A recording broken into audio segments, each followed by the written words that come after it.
There's an old saying in the Army, the longest march always begins with the first step. By the same token, the greatest battle usually begins with one word.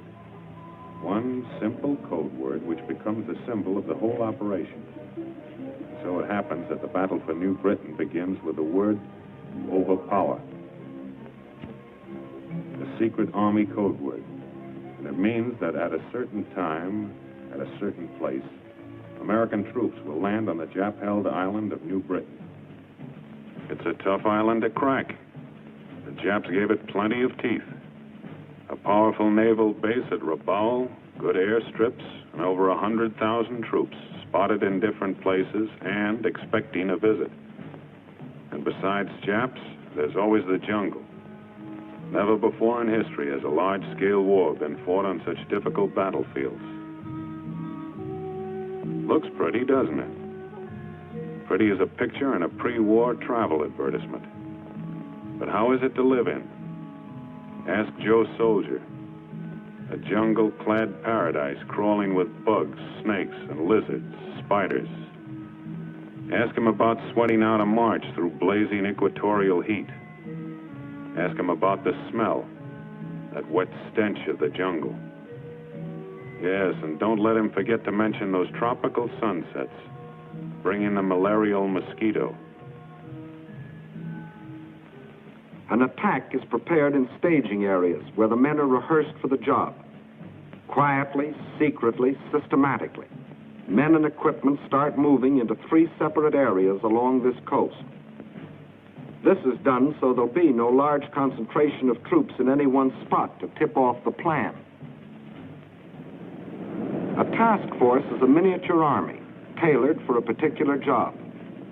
This one consists of a regiment from Texas, a battalion of artillery and service troops, quartermasters, signal corps, engineers, and medicos. They know what this staging area means, a jumping-off place for something big.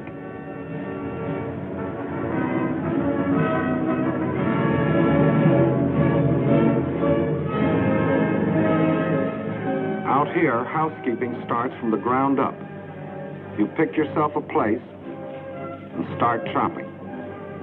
It used to be hard work mowing the lawn on Sunday afternoons. Try mowing kunai grass with a machete. Meantime, a couple of 100 miles to the north, the second task force marches into their staging area to prepare for their part in the operations. These men have seen something of jungle fighting. They're Marines, and they cut their teeth on Guadalcanal.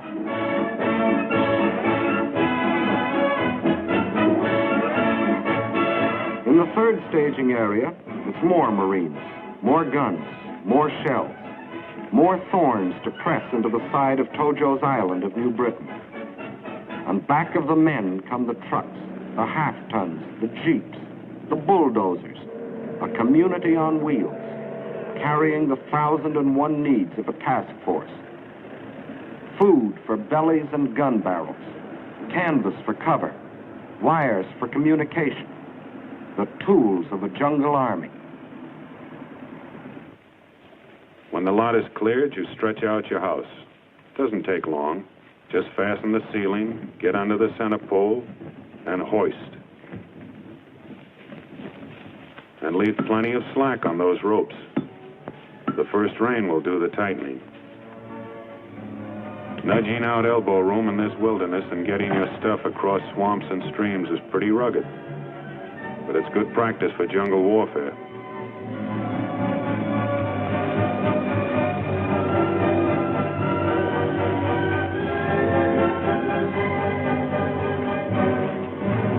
Bridges need plenty of attention.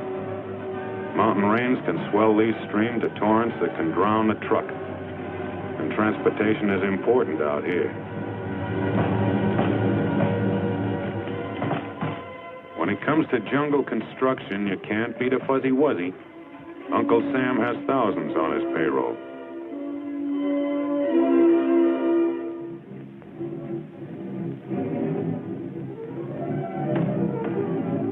The foreman checks everything.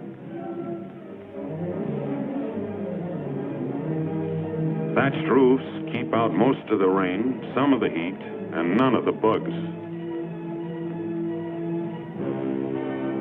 And don't think these builders don't know the value of money. Money will buy a pig, and a pig can be exchanged for a wife.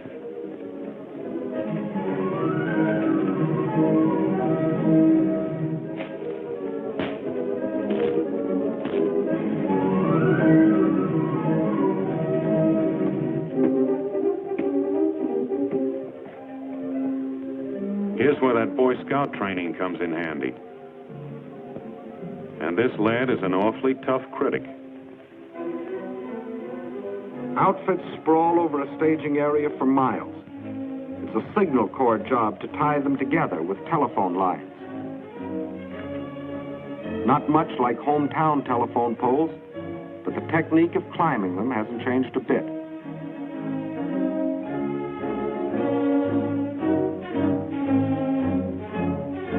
The nerves run back to the brain. This switchboard at headquarters will handle 1,000 calls a day. Orders, reports, requests, instructions to field phones out where the jungle begins.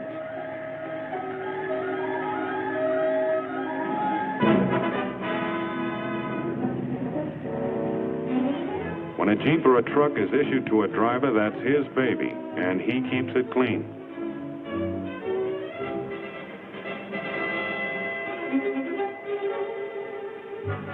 The old swimming hole, jungle style.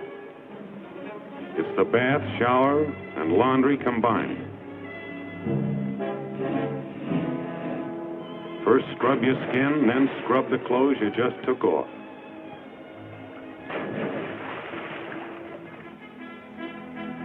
This may not be your favorite cafeteria, but it's the only one handy right now. And it's the quartermaster's job to see that the army is fed.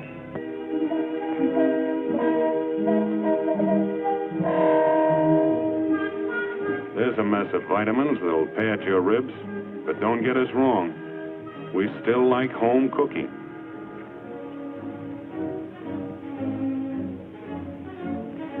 These are the canvas cities that Joe Soldier built out of jungle and kunai grass. Like their forefathers, these troops have tamed a corner of wilderness into a temporary home. 5:45, and the day begins.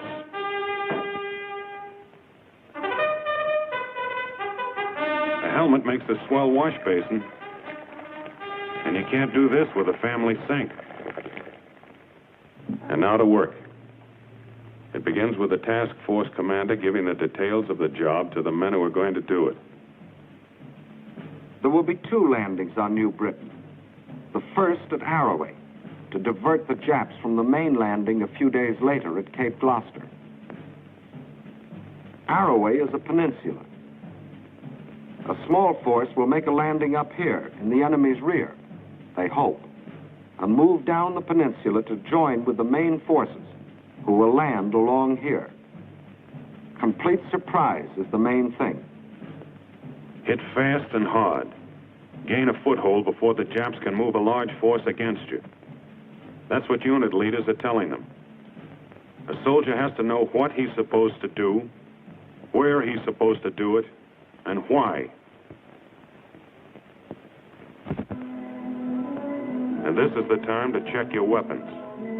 A gun jam on a beachhead might happen only once.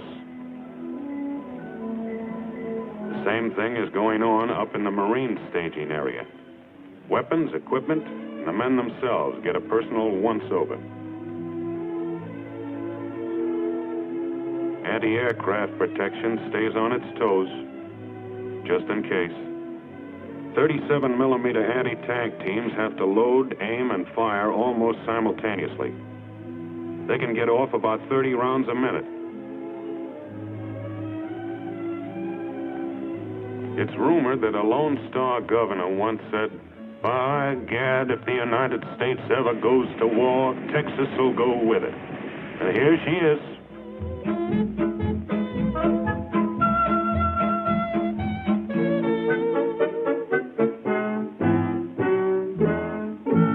There'll be artillery, too, for knocking out Jap strong points. Sometimes it takes a flamethrower to burn out a pillbox. They work well in jungle warfare. That could be a NIP installation. Native fighters, or bongs as they're called, give our troops a few tips on the technique of jungle fighting.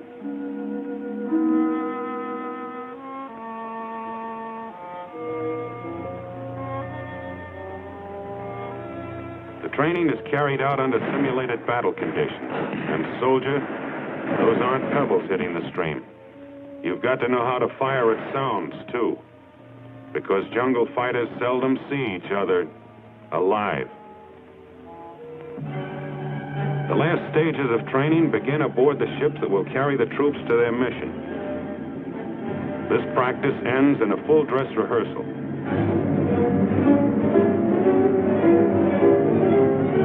Two detachments are going to make the landing in rubber boats. It takes a lot of practice to handle these. It's dangerous, plenty dangerous. No protective armor, no more speed than your own paddle power.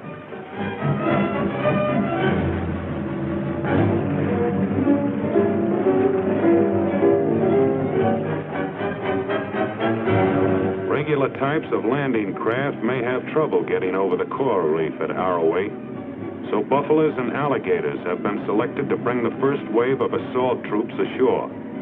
What's an alligator? It's an amphibious tank.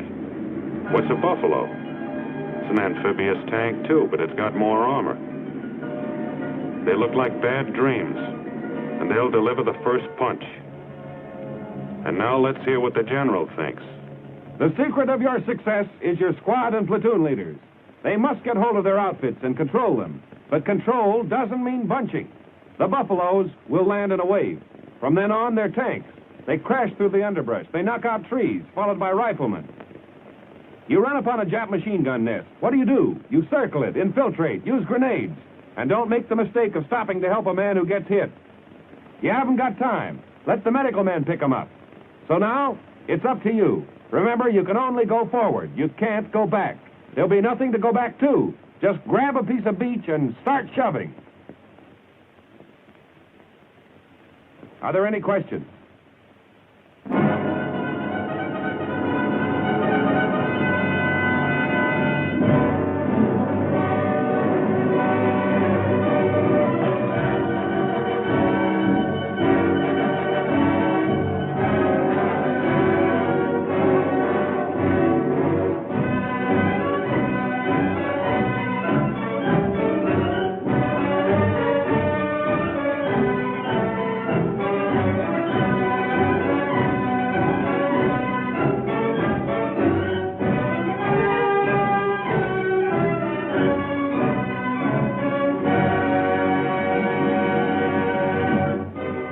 Comes the parade of men and supplies, the loading, the checking, the counting, the packing.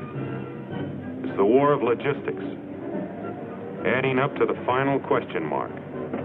Will the troops who make the landing have what they need, where they need it, and when they need it? Training is over. Rehearsals are over. This is it.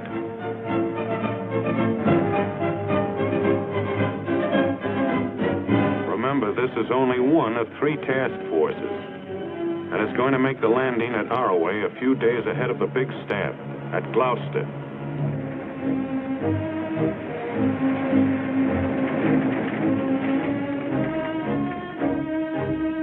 The Commander-in-Chief, who is responsible for the coordination of the whole plan, comes down for the takeoff. General MacArthur and General Kruger on the right, commanding the 6th Army, have a last-minute chat with the task force commander. And what they said is a military secret. The first assault waves are ready.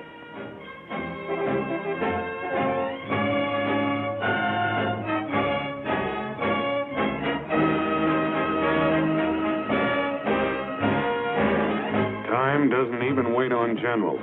And time is running out. This is goodbye, and good luck.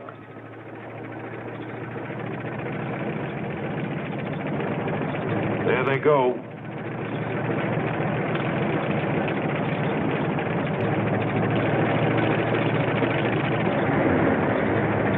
The buffaloes and alligators are going to load on the mothership.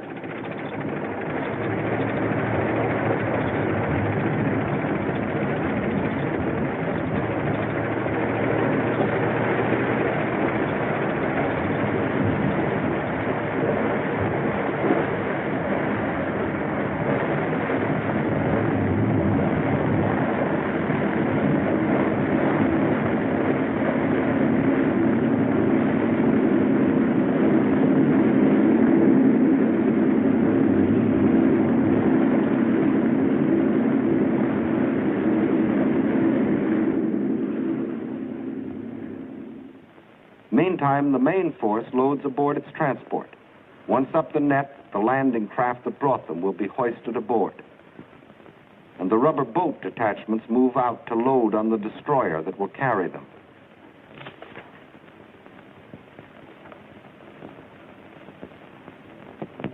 The convoy is on its way to meet its naval escort.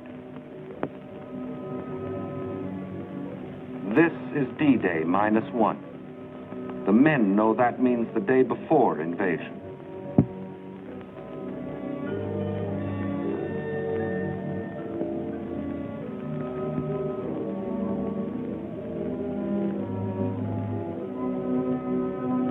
This last-minute check on weapons goes on aboard every ship, and nobody has to be told to do it now.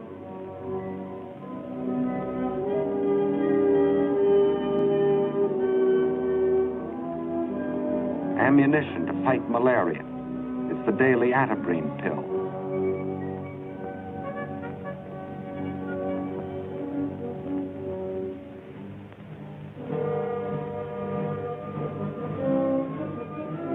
This too happens on every ship.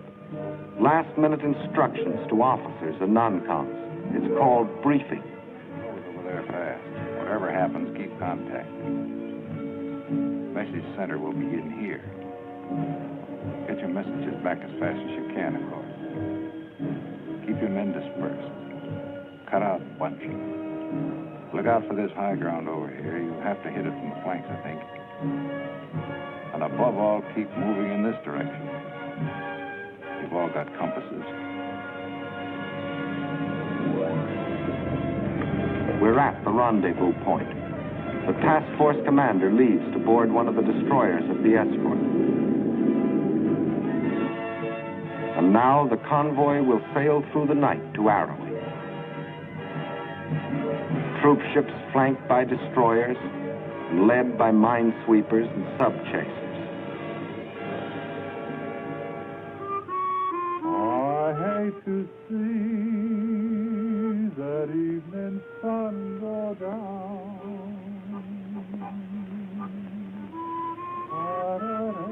Tomorrow belongs to the headlines in hometown papers, to the radio commentators, and the casualty lists. But these few hours belong to each man to spend as he likes.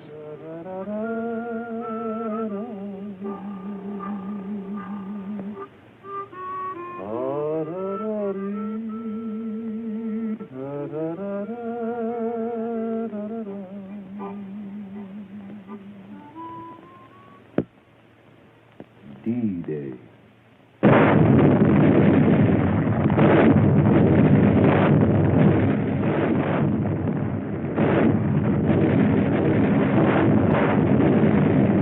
Under the protection of the naval barrage, the first assault waves keep circling, awaiting the order to start in.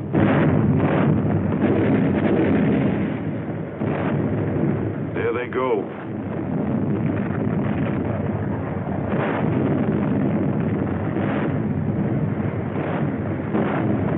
Jap plane.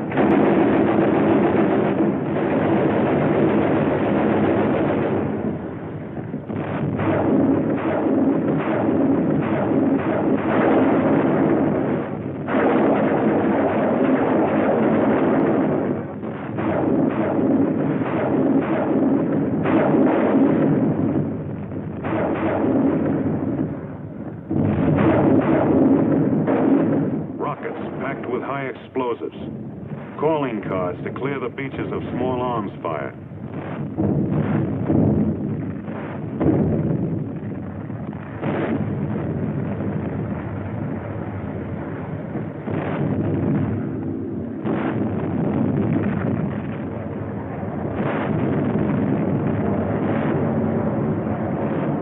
More planes coming. Ours, we hope. Yep. It's a sky full of angels, our own B-25s.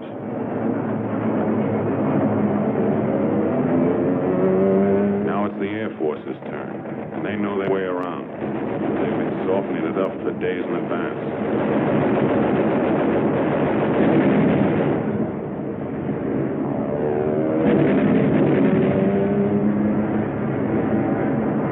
Propaganda leaflets to tell the Jap what's happening to him and why.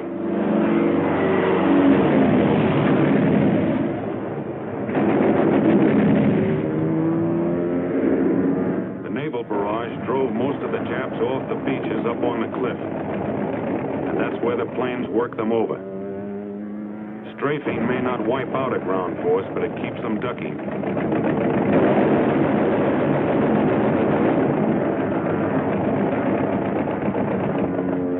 The landing place. The first casualty, result of a Jap machine gun burst. It's safe to raise your head and look at the shore now. And here's why. This is what naval barrage and air bombing can do to a shoreline.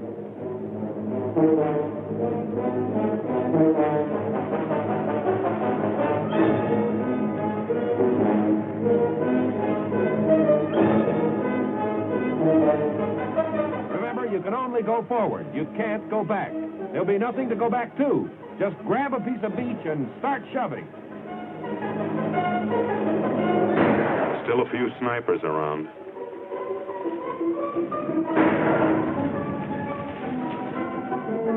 Patrols grope ahead of the main body to feel out the Jap's strength, to locate his positions.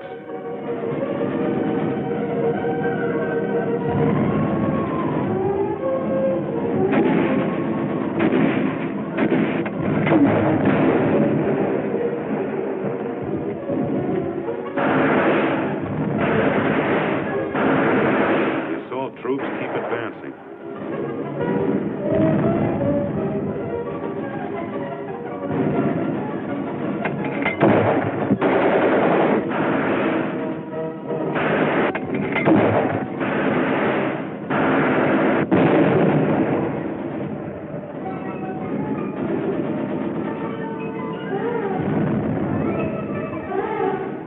The peninsula was lightly held, but there are still plenty of Japs to comb out.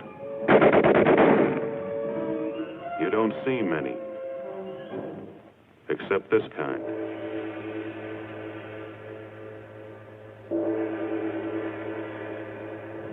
The objective is to push about 3 miles up the peninsula, then dig in and hang on.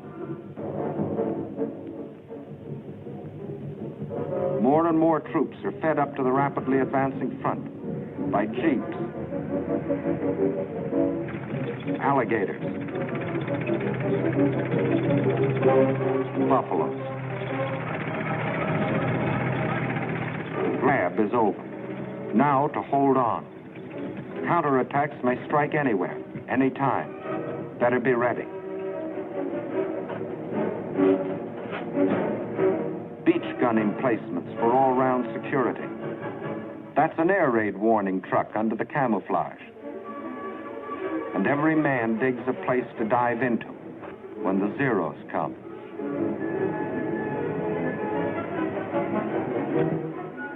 Communication keeps pace with combat. Switchboard and message center open for business.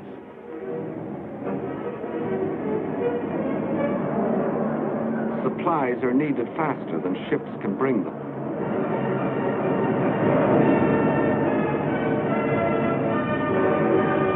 Parachute-borne ammunition coming down. But they don't always select ideal landing places.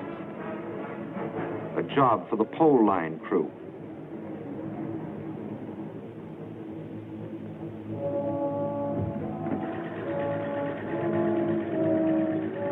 That dirty pool is being converted into drinking water by the Engineer Water Purification Unit.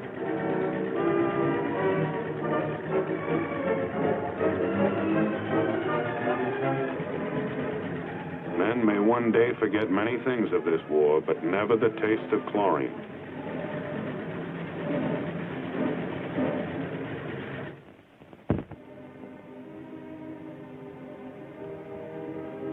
Casualties from the front get attention in the surgical tent. The man on the table got a shell fragment in the leg. Enemy planes.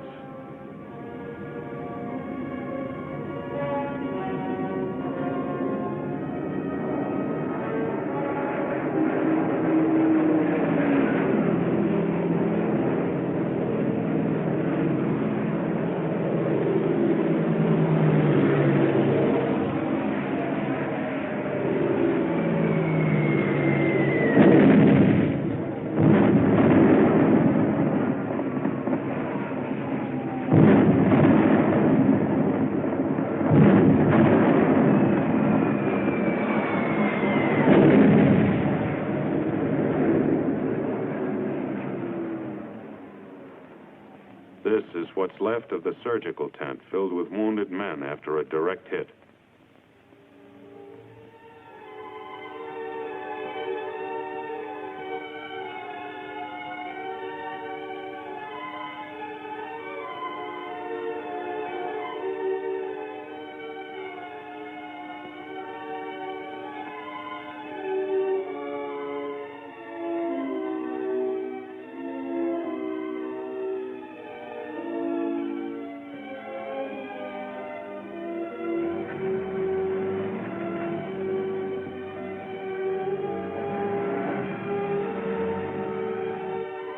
For these men, the roads are longest.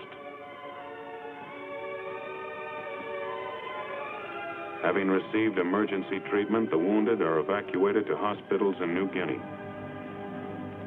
This landing was a complete surprise to the Japs, so resistance was light, except at the upper end of the peninsula where the rubber boats went in before dawn. They met heavy machine gun fire before they could reach the beach.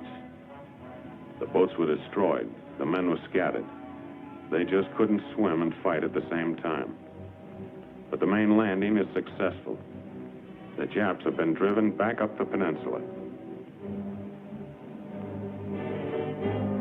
The beachhead is established. The task force commander is ready to make his report.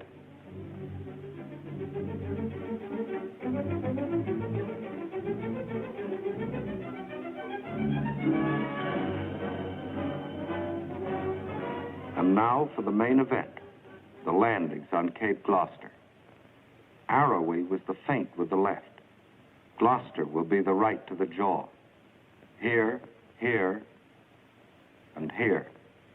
The forces will capture the airstrip and converge, setting up an American stronghold on the supply line to Rabaul. In the Marine staging areas, it is Christmas Day.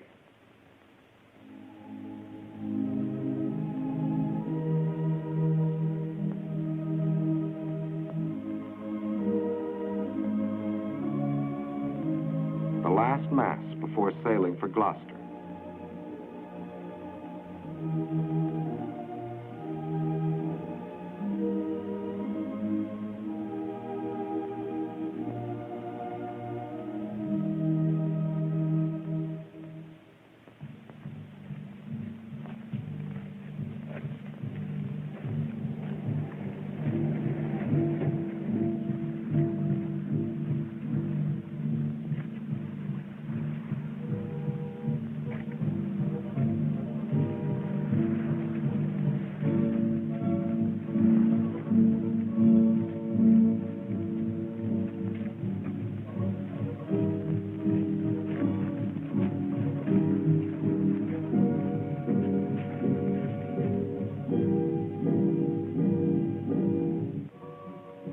Masses of men to land upon 3 separate beaches in the vicinity of Cape Gloucester. This is to be the main effort. It is an army made up of 2 task forces in the teeth of known Jap power.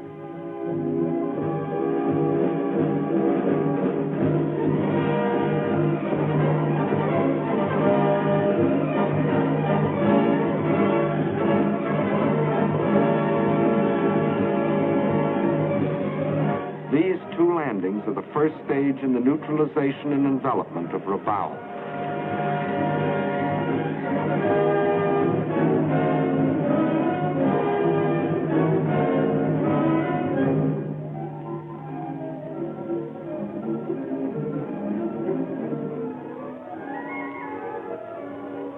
On Christmas night, a vast convoy sets out.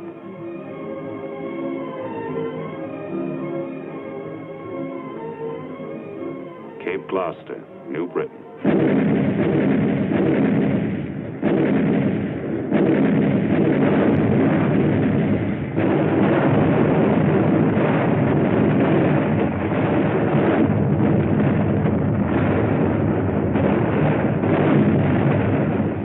Nearing the height of the naval bombardment, the first assault load into Higgins boats.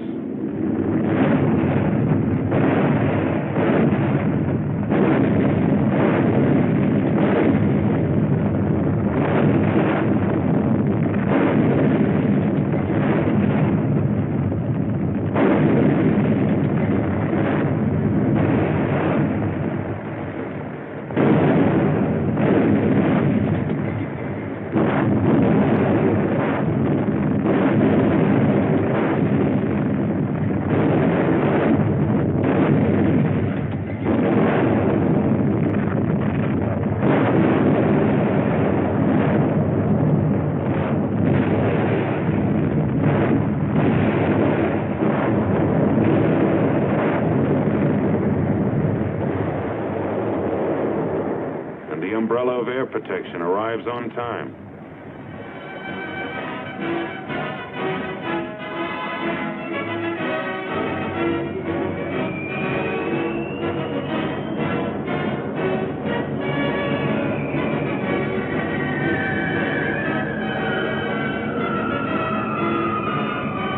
Back at the beaches, the jungle crawls with Japs.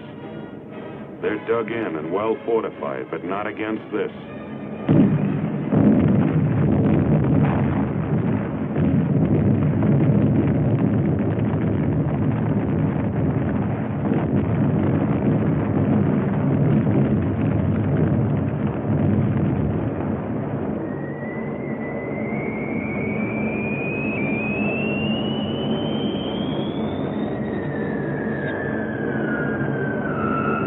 Bombardier once boasted he could hit a derby with a dime.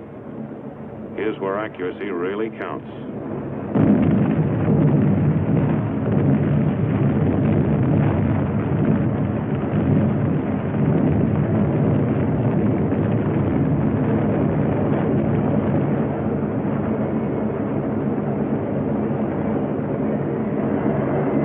Just back of the beaches, but not too far in.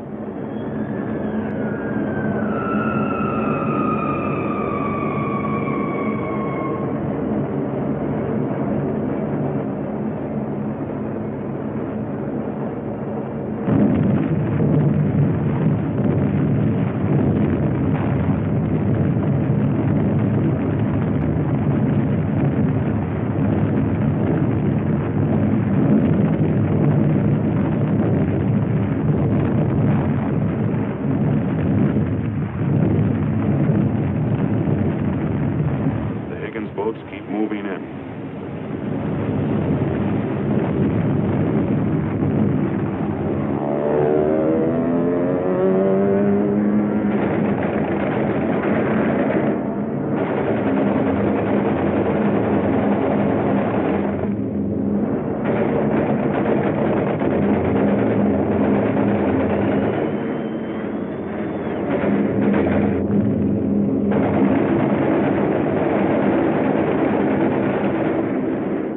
Under this air cover, the invasion fleet creeps forward.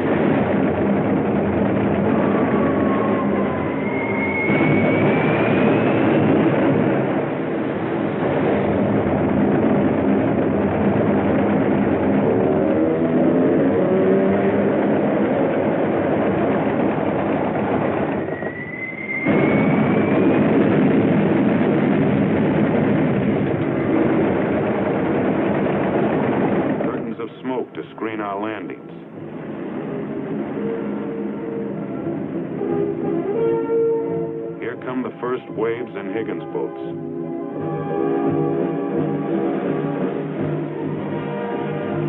Not ghosts from Pearl Harbor, but American boys. Tom, Dick, and Johnny. The boys who used to play baseball in the vacant lot on Saturday afternoons. The youngsters that drove jalopies and sang the popular songs. You may have wondered sometimes if they'd ever amount to anything. Well, here they are, giving everything they've got. This is jungle. These assault waves are like a hand stretched out in a dark room, feeling their way. If they are stopped here, the main force landing behind them is stopped too.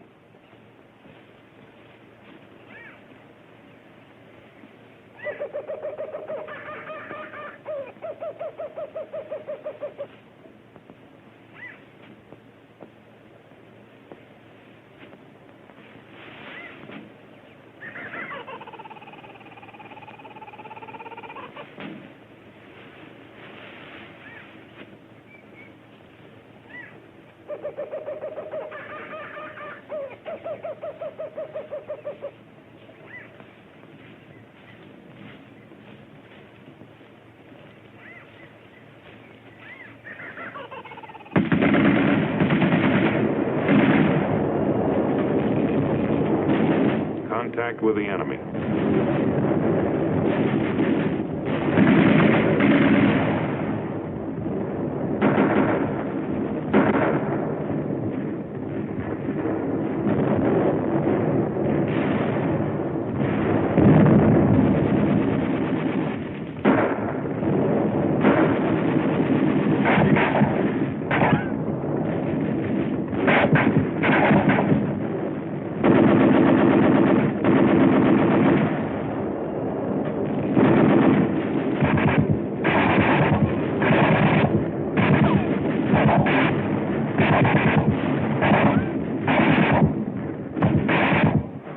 Come the landing craft infantry, called LCIs.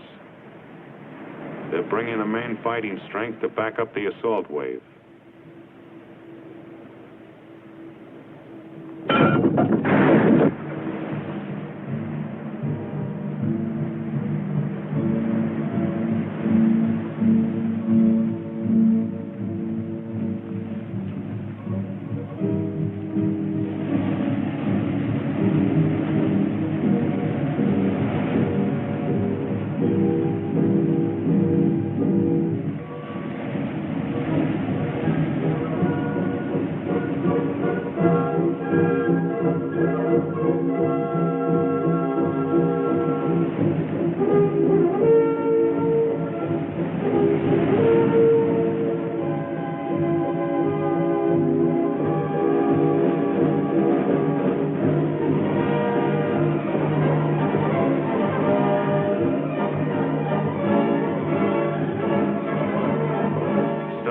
Be carried in the hard way. The trucks come later.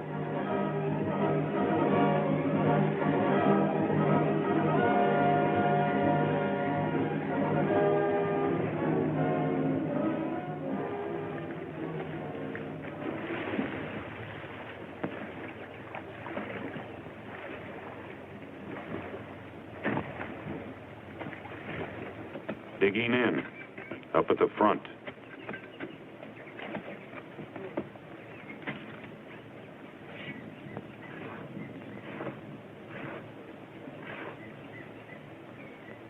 Here's a highly trained specialist.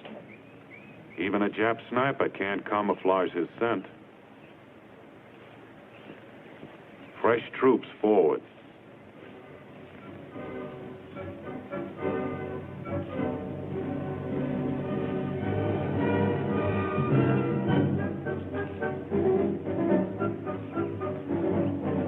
Wounded to the rear.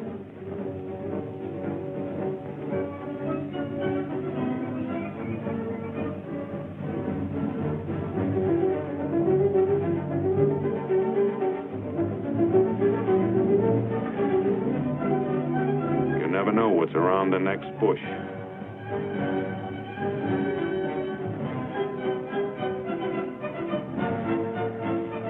Dead Japs aren't always dead. Better be sure.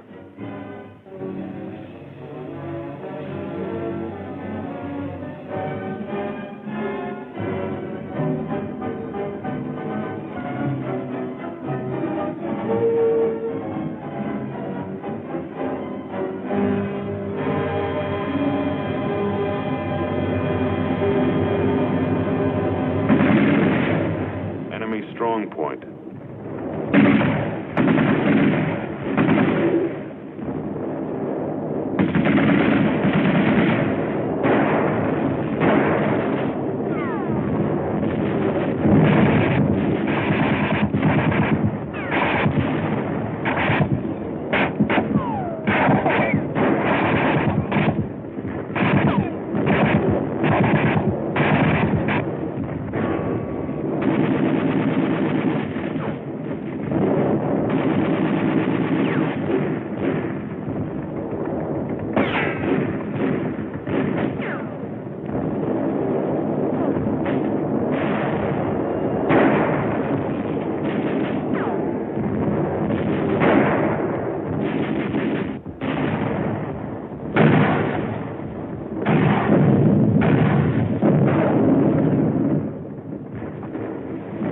Bazooka. It's a hand-carried rocket gun.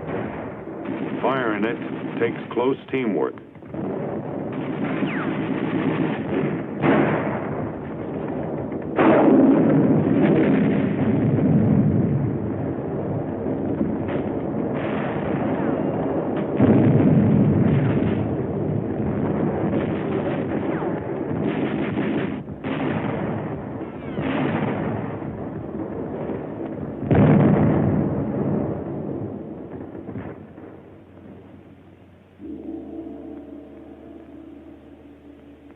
Hand grenades, mortars, bazookas, and flamethrowers did this.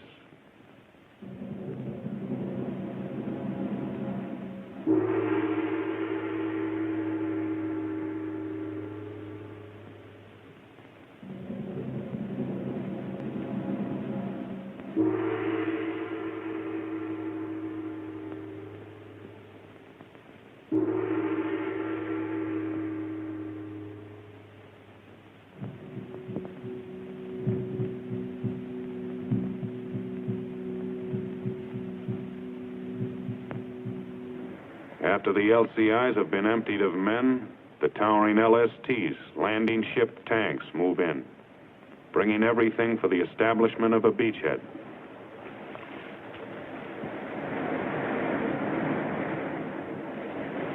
This succession of ships, all in their proper order, thousands of men and tons of supplies have but one purpose: to keep a thin line of riflemen fighting their way forward into the jungle.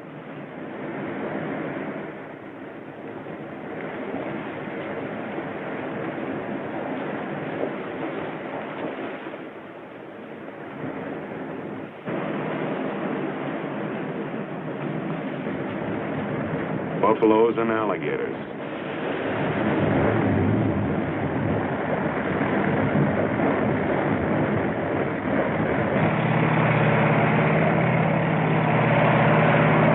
Mechanized sledgehammers, smashing holes in the jungle wall.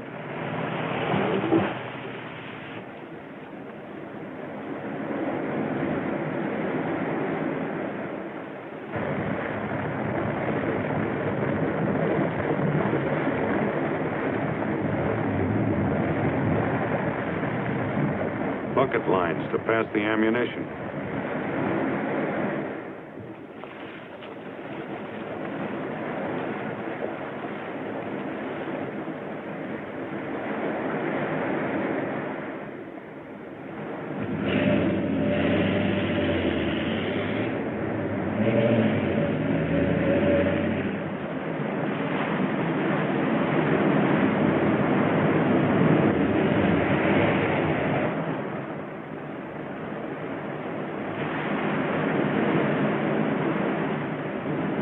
Jeeps do a lot of things, but they can't swim.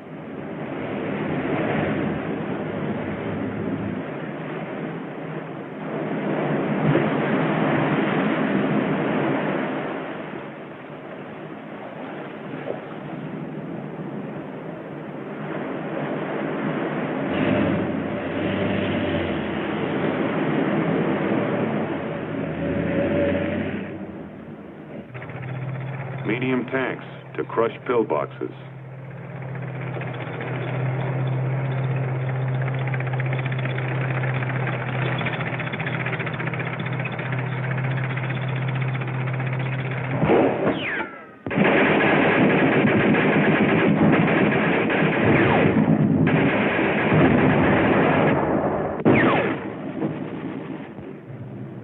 An hour or two later, the trucks roll in.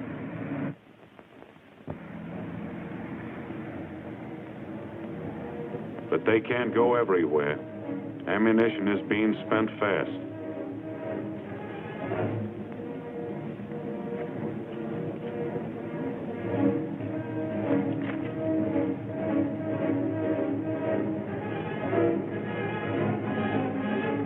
For every finger squeezing a trigger, there are 100 others pulling, hauling, and carrying. It's all part of the same job.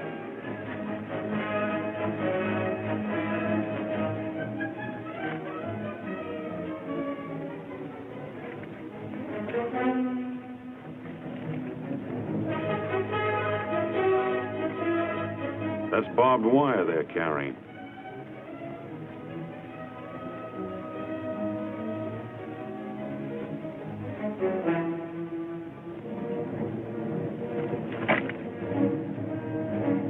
As soon as there's any place to phone to, there's a telephone line to do it.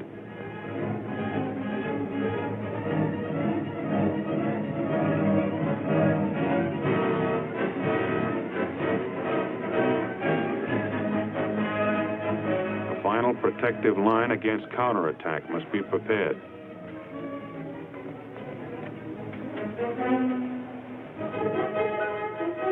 You may be hit from anywhere, anytime. From the flanks, or from the rear, or from the air.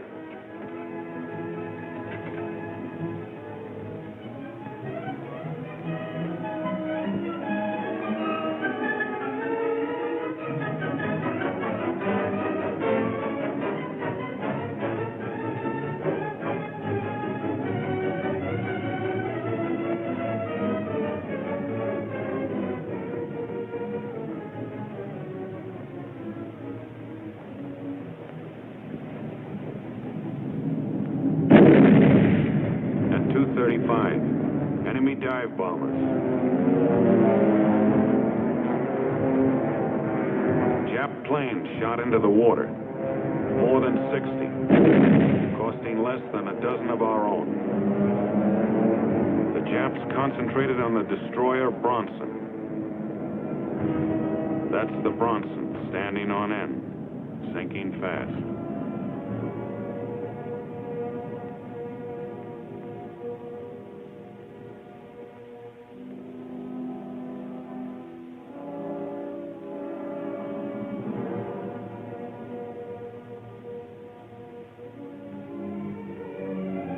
But among the floating wreckage are survivors.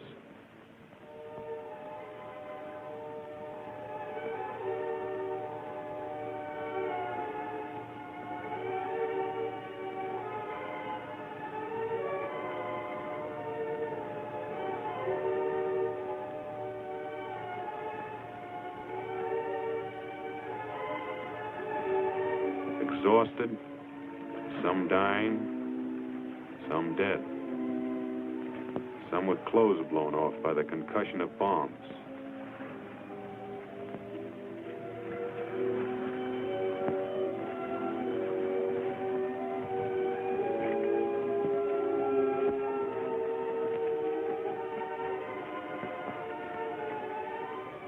These are a part of 208 survivors who will remember the Bronson when they fight again. Back at Gloucester, it had begun to rain.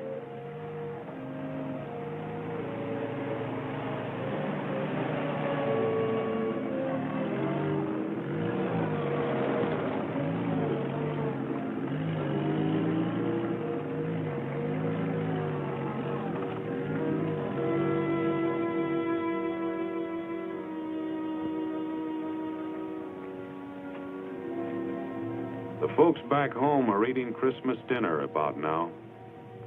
Out here, it's the day after. and just another day.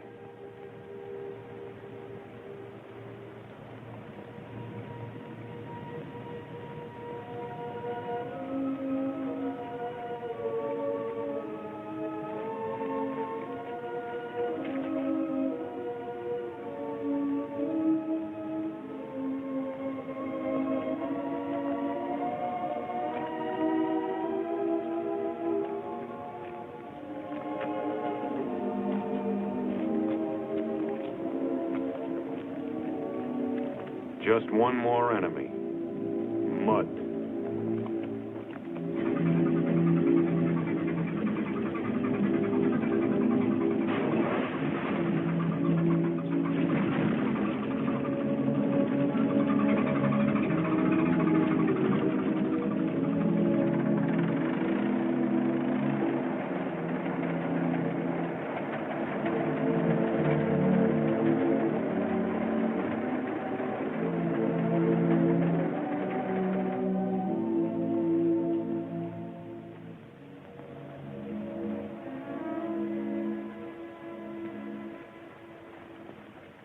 Information gained from prisoners confirms what we know. The advance is nearing its main objective.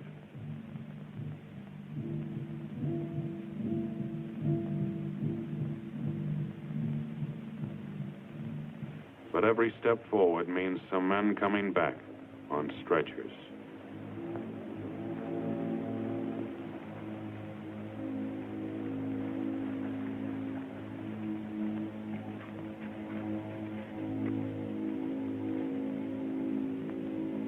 Sometimes it takes too long for the stretchers to arrive.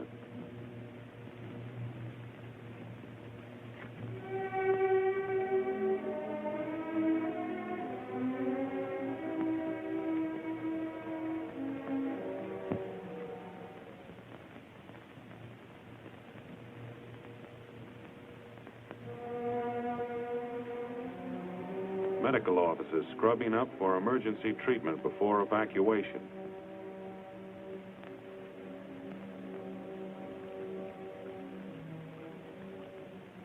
The country doctor, the city surgeon, working together 25 hours out of the 24.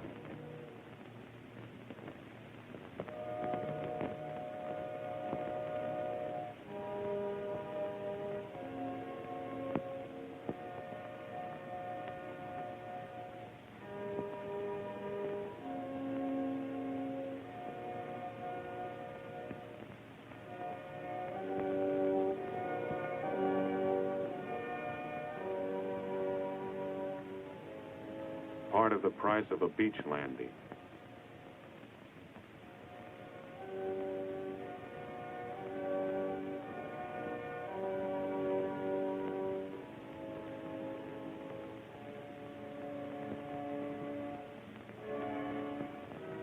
Yes, it's a wounded Jap, receiving decent treatment and a cigarette.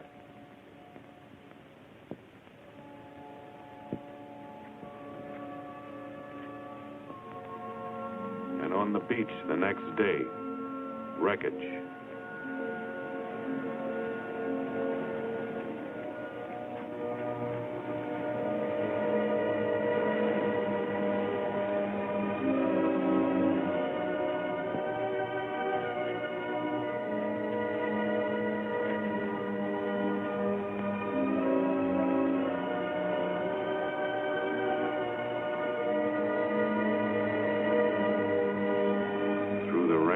Darkness of enemy waters, they're going back to hospitals in rear area.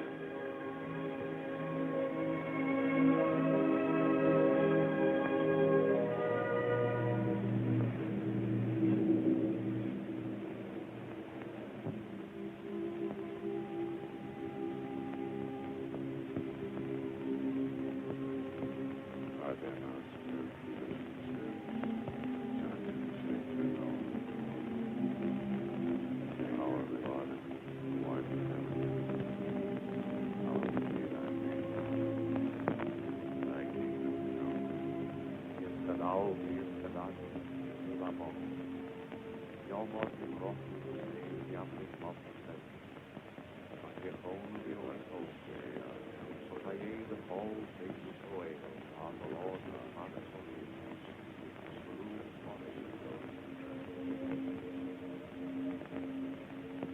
Lead us not into temptation, but deliver us from evil.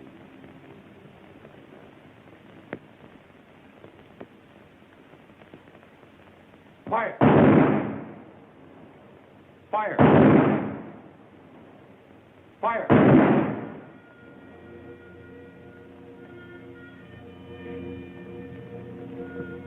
One day of American living, bought and paid for.